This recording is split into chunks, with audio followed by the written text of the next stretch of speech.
Hello, welcome to DisruptEDtv, where even the littlest ideas can make a big difference in your school. And we have an interesting conversation teed up for you today on the subject of financial literacy. Our guests are Ken Damato and Robert Church.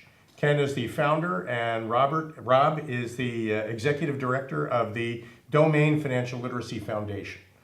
And I want to start the conversation by talking about a problem as I understand it. And that is, I know an awful lot of adults who lament their lack of training in what to do with money. I mean, they went through 16 years of school, never learned anything about it until after they were graduated from all of it. That's essentially the problem that you folks solve, isn't that true? It's actually worse than that today than it was 25 to... You were saying, how could it be worse? But it's actually worse. So for three reasons. People learn by doing. They learn by rote behaviors. And 25 years ago, moms and dads would go into banks, they would pay bills, they would cash checks, they would go to a drive-through and pull cash out, where today people can swipe their iPhone or use a prepaid card or credit card, and children actually don't even see the transaction. It's invisible. So money is becoming more difficult to engage with, especially as technology makes our lives easier. Years ago, when people would walk into a bank, you'd have a branch manager tug on mom or dad and say, when are we going to open up an account for Junior? And based on Nielsen data and Plunkett research, which tracks the industry, then 25 years ago, it would take 16 occurrences to have you change your mind and do something you hadn't intended on doing when you walked into that bank. Which is why today, less than half the people that use the banking system today with children after 18 years of their child being on this earth have yet to even open up a standard bank account for their child. So you have an epidemic going on here is what you have. Serious. So they don't know how to write a check, they don't know how to balance a checkbook, they don't even know that needs to be done. And then years ago, parents would, whether they did it at the kitchen table or at the desk, moms and dads would engage with the children, and it wasn't being done in the school. Today, we're fortunate, despite the financial crisis in 2008, that now there are 37 states that require some form of financial education. 17, New Jersey being one of them, require 60 hours.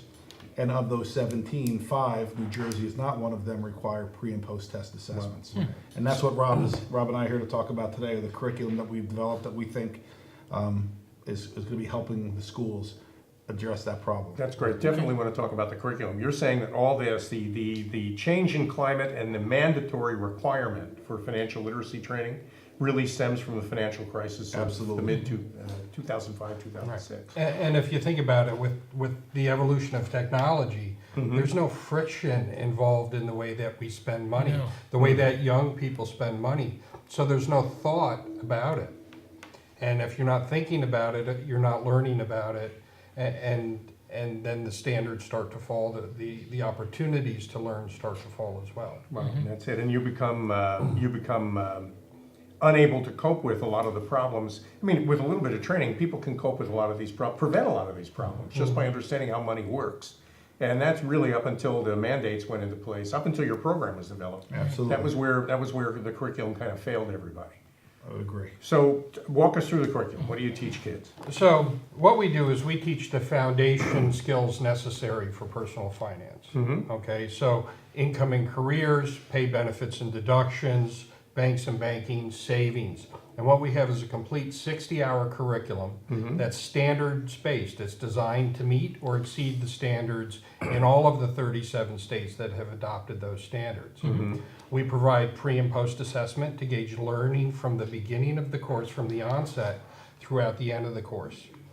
As an educator, I can't go to school and learn how to teach personal finance.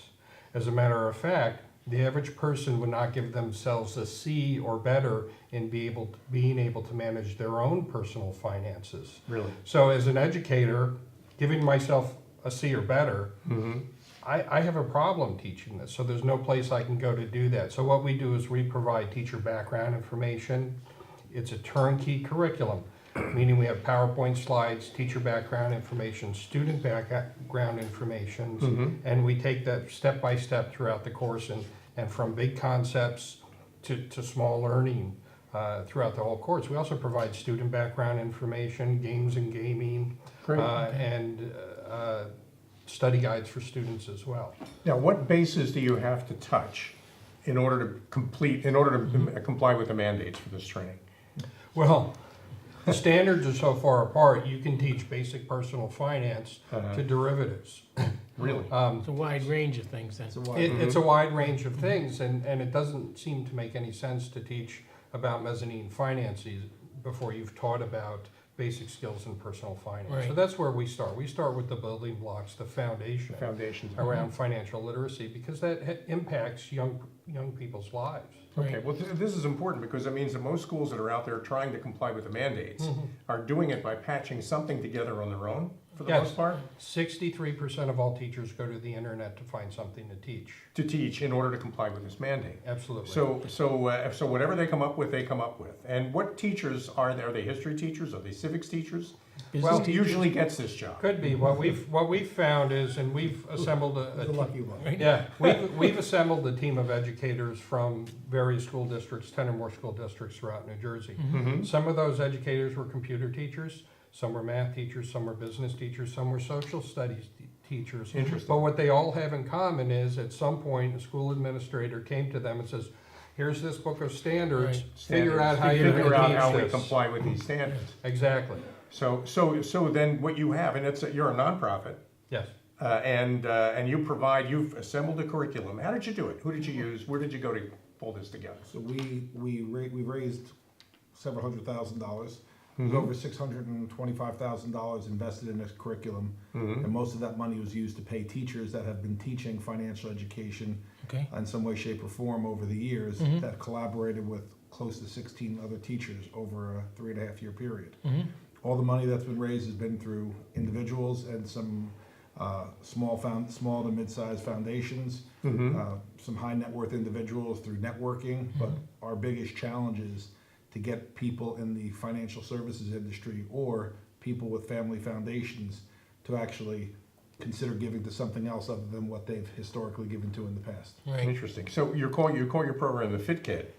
It sounds to me like you've gone to teachers who have been complying with the mandates, taken their best practices, plus added content of your own to assemble it into this program. Is that right? Elements of what Rob started with when he assembled a team of teachers in the second generation of the product. He basically said, tell us what your biggest issues were when you were asked to teach it. Right. And we looked at different diverse communities in which some schools were lower income, more socioeconomically challenged, and some more affluent communities. We put the people in the room, and then some basic things like having materials to actually use so you don't have to create the materials to teach. So basically, what people were doing is just kind of making it up as they go along, right? That's It's not, But it's not uncommon. And then Okay. school systems, they manipulate it and they improve it over time. Right. But when it comes to money, there's some basic things that need to be taught in a consistent way. Right. You don't teach about complex financial instruments before you at least teach children that when you first get a paycheck, the reason why taxes come out are very important. By the way, taxes aren't bad. You know, whether you are to the left or the right, doesn't make a difference. Doesn't make any difference. It's They're a the fact of use of life. how you use taxes. That's it. Yeah. Our society is built on having taxation Yeah, allowed yeah, to yeah, fund that's the how exactly people- basic things. It's the extreme use of or the increase of. But children early on shouldn't be taught that taxes are a bad thing, so to Right. speak. So Okay, here's an example. We need to take a break. This is such an important conversation. We don't like taking breaks. We'll keep going. Well, somebody's gotta going pay during the the bills. break, and we'll catch up with all of you again in about exactly. a minute or two. Yes. Here on DisruptEDtv, we'll be right back. Stick around. Thank you. No, keep going.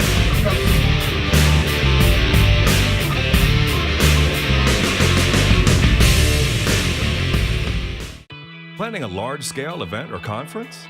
Consider Brookdale Community College and its versatile Collins Arena. The Collins Arena is the premier venue for all kinds of corporate and community events. Live concerts and celebrity happenings, trade shows and expositions, sporting events and tournaments. The Collins Arena has countless layout options to meet your needs. Bring your next event to life at the Collins Arena at Brookdale Community College. Go to brookdalecc.edu/events and start planning your next event now.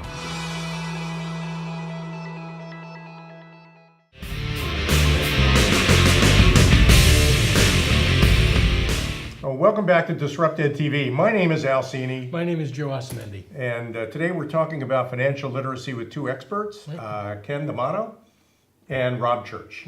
And they've got a program called the Fit Kit, I think, which is a product of their foundation, the Financial Literacy Foundation.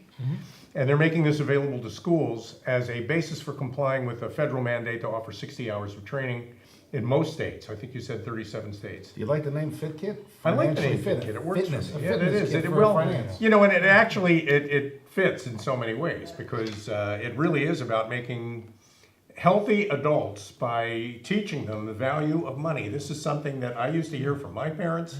Thomas Jefferson used to hear it all the time from Thomas Jefferson and James Madison, remember? Fit kit. Yeah, we heard it from them all the time. And I think and what are those statistics, Ken, you just mentioned during the break about percentage of people who don't have bank accounts? So the country, if you look at the country today, based on the last census data, about 25 to 30% of the population is either considered unbanked or underbanked. Of the population that is in the bankable population, parents with children are about 54 million households. Of those 54 million households, 25 years ago, close to 99% of the parents, by the time their son or daughter reached their 18th birthday, they have opened up some type of savings vehicle, double E bonds, custodial account, whatever. That number has been dropping for 25 straight years, and according to the Federal Reserve Bank of Philadelphia, the number is close to 47.5%, Major drop. which means 53% of the parents have done absolutely nothing after approximately 7,000 days of their son or daughter walking this earth. So It's scary. Scary from the point of view of you mentioned that the mandates really all stem from the financial collapse of 2005, 2006. A lot of that collapse is attributable to individual Americans making terrible decisions, just bad decisions because they don't understand the factors involved. They don't know how to make a good decision. Nobody ever There were taught them plenty that. of mistakes that would go around that you could blame the institutions, but at the end of the day, when you sign a document, when you use a credit card, you know that 8 out of 10 adults don't know that you're actually entering into an agreement that you pay that money back. That's what it is. They It just has don't know nothing- that. it They has just nothing- imagine somehow. Signing has nothing to do with identification. It has Yeah. everything to do with you in the implied agreement that is in your credit card statement. Right? That's your payment agreement to pay back. That's the point. Money is not in the cloud. No. Money is real. So there's no wonder that 95% of all students who graduate high school today are considered financially illiterate.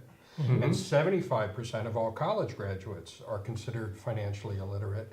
And then when you add to that what we talked about before, where 63% of teachers go to the internet to find something to teach, almost 70% of teachers say they lack the comfort with teaching about personal finance. Well, that's it. So your program then, your curriculum fits in what grade levels? What High school. So right now, in the 17 states that require a form of financial education to be taught, 60 hours is the equivalent of a half a year. And it's anywhere from 9th to 12th grade. Okay. And all the materials are in the kit. There's a resource, or Rob, why don't you tell a little bit about what's in it? Sure. What we included is we include a resource booklet or preface document which talks about the mindset of our curriculum, provides pre and post assessments, also provides grading tools, rubrics and things like that for educators. But it's all mapped to the standards. Great. So we're doing a lot of the work for the educators to help them get through the process. All of the unit plans are standards mapped, all of the lesson plans are standards mapped. And what we're looking at from our small market pilots is we're looking at a 40% increase in test scores from pre to post assessment. Really? Okay, which is really a good increase, but we're hoping to improve upon that as well. But what we're also looking at is that our curriculum is gender neutral. So young women are performing as well as young men in taking the course, and those coming in who need to learn the most, who score the lowest in the pre-assessment, are doing better. You're seeing the biggest post-assessment. improvements. So we're seeing the biggest improvements as well. Well, that's terrific. And how long have you been developing this? So the curriculum started in development back in 2011, 2012 under DoughMain.com, but we've worked on the high school curriculum since 2015. Okay, great. We're very fortunate. Like I said, all the money that's been raised has come from private individuals, a dozen or so banks, very small grants from banks. Despite the fact that banks spend more than most organizations giving back to the communities, they give back through their foundations. The top 10 banks last year gave back almost $1.3 billion philanthropically. in the communities in which they serve. So the way we look at this, if the banks actually just supported us, Right. and not just check boxes like many of them do, that there's plenty of money to actually support every school in the country through the banking system. Cool. But in the meantime, until that happens, we've had very generous donors to help out. Am I allowed to say about two of the biggest purchases people make in their lifetime? One's a car, one's a house. Right. And we're very fortunate to have had a person who owns a string of car dealerships in Pennsylvania be able to give a very large grant. Am I allowed to say who it is? His name is Fred Beans, Fred Beans Automotive. Sure. Through what's called the EITC program, which Rob can explain a little bit about.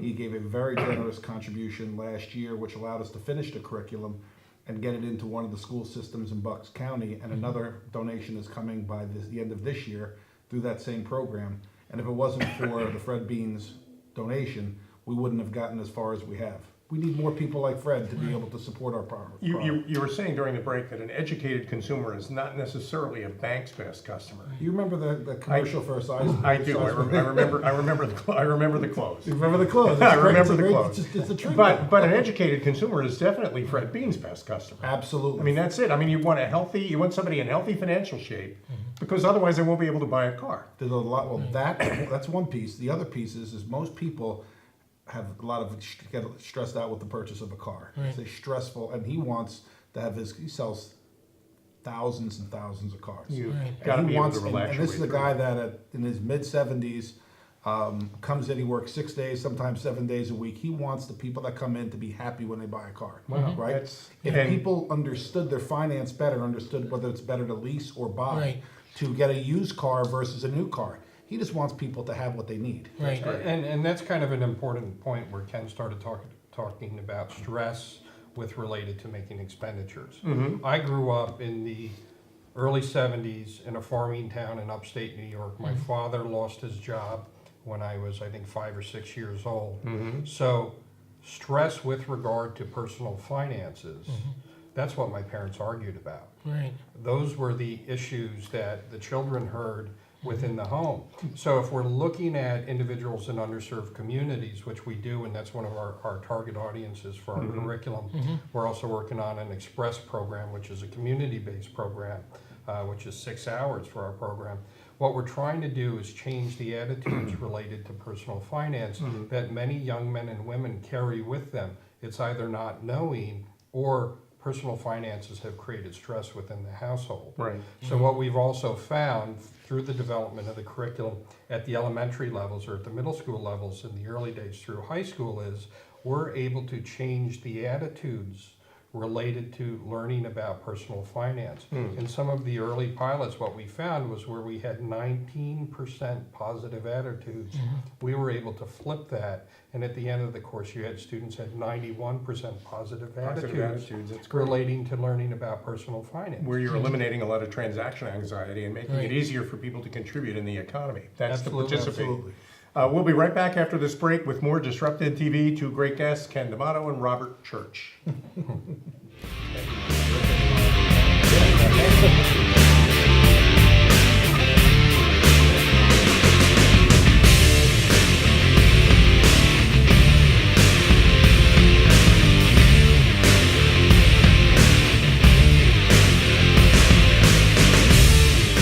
Welcome back from the break to Disrupted TV. My name is Al I'm Cini, still Joe Osamendi. and these are great guests. Yes, Still Got, Robert Ken. Yes, Ken still Robert Damato Ken, and right. Rob Church. And during the break, we were talking a little bit about how dry financial education can be. And we made the point about how today's generation of students is not necessarily inclined to sit through a PowerPoint presentation. How do you solve that problem in your curriculum? Well, it's a challenge. And what we do is we look at how do people learn? What's most important to you as a young person who wants to learn, right? So you have to make the content relevant and relatable to where young people are in their lives. The decisions that they're about to make as high school students are some of the most important financial decisions of their lives, right? Sure. They're straddling the line between independence and dependence at home with mom and dad.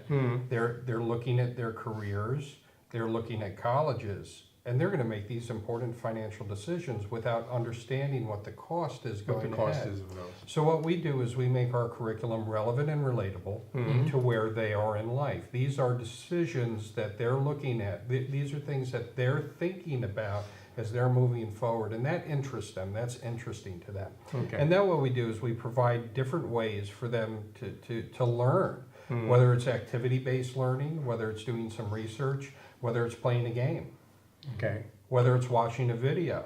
What we did is we infused a lot of activity-based learning within our curriculum, a lot of learning that's think, pair, share. So they're thinking about things and they're sharing it with each other, or they're going and research something that's applicable to where they are in life, like careers. What's the income? I want to be a stylist. Okay, what's the income? What's the cost of the college for that? And how long is it going to take me How to long is pay it off going to that take you to college pay off that college education? debt in that job? Right. That's so important. Plus, many Exactly. of these kids are working now. They have Right. jobs after school, et cetera, so it's important that they understand where their money's going immediately. Absolutely. I think some of, to keep it interesting, Rob worked with many of the volunteer interns that we have from colleges. We have somewhere between 15 and 20 volunteers throughout the course of a week coming in that are either graduates from college, from college with degrees that are looking for jobs that do not get paid. They're non-paid volunteers, Right. or interns from surrounding schools. But some of the interesting things that he did with the teachers was they worked on creating scripts for videos to introduce the topics to make them interesting, and then use some humor, some sarcasm with the students. So as an example, you were just talking about taxes. How do you talk about taxes? Taxes bore the heck out of anyone. Right. But if you want to introduce taxation in a way that's interesting, where there's a 2-minute video that opens up where a bunch of kids are in a video, and it's all computer animated and done like a cartoon, but relevant for older kids. Right. And this kid says, "Hey, listen, I'm going to buy lunch today. I got my first paycheck." And everyone's like, "Yeah." And then he opens up, he goes, "Or maybe not." He goes, You have enough left. Who's this dude FICA, and why doesn't he want me to buy my friend's lunch? Yeah. And then that introduces, Sure. within a minute, explaining why taxes get taken out of your Yeah. pay, and then that introduces the topic. So if you don't think that engages a kid, that's not focused in texting or looking at the opposite sex in the room, they're sitting there trying to Sure. get through or get out to go to the cafeteria. Right. Now all of a sudden you talk about taxes, you're going to lose them. Right. So humor works, not ridiculous amount of humor, but appropriate humor. No. You know? Appropriate humor just to keep people engaged, kids engaged, because we're talking about kids here. And teaching them in high school how to read a pay stub so that they know what all those deductions How to fill out actually mean. how to fill out the Right. form when you Yeah, have to what have is, take it yeah, out. what Why are does these, it work? what are these W forms that I need to fill out? and What That's do they all that mean? stuff is addressed in the curriculum. That's critical. So schools out there that are currently cobbling together whatever it is they might have to meet you said 37 states are 37 requires some form, 17 requires 60 hours. 60 hours. New Jersey is one of them. How many schools are you in?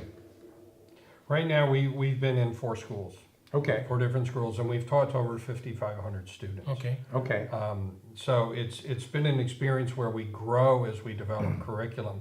What we learn from our pilots, we go back in and we Right. remaster what we're doing. Ken was talking about before our Fit Kids. And our Fit Kids are a group of 5 teenage students who are dealing with real life issues, relevant issues to teenagers. And those kids were actually, during the time that Ken was developing his company DoughMain, he had brought in young children to work with some of the games and things they were creating.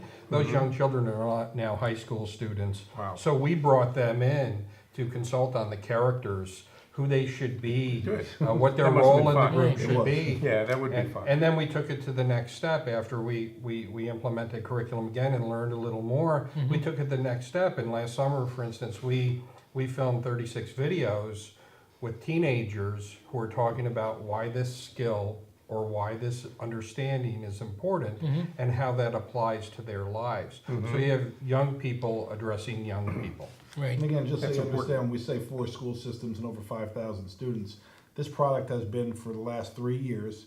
It was 14 into 15 in the summers, but it's been worked on, modified.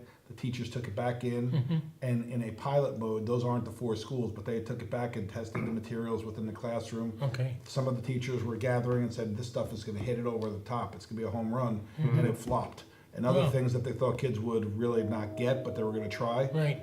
Yeah, took off. Actually took right? off. So Wow. all of that's been done, and all of the money, virtually none of the money that we raise today covers any overhead. Rob operates as a volunteer executive director today. There's a few small stipends that are paid to people, but close to 97.5% of the money that's raised goes right into the product. That's Okay, good. well, and for the thousands of high schools that are out there trying to figure out how to comply with the mandates in those 37 states. It's very simple. They can go to the website, and Rob will tell you a little about how to find us. But We at the end of the program, you get to say that right into the camera. Right. That's the good important. news, the reality is now we have the curriculum complete. Right. We have over 40 school systems that are interested in the product today. Okay. Okay, we haven't had it complete. I mean, they want to see it so they can take it to their Board of Education, a complete product. And, when you're working with volunteers, it's like pushing Jello up a hill. It's not easy, but you're thrilled to death to have anyone helping and participate. Well, anybody who helps is definitely a and welcome the teachers resource. are the only ones that get paid in the So organization. your foundation's nice and Now built it's stable. Yeah, It's it's stable. stable, right, So, yeah. so if I'm a school out there and I'm thinking I want to adopt this curriculum from the beginning to where I'm up and running with it, how long?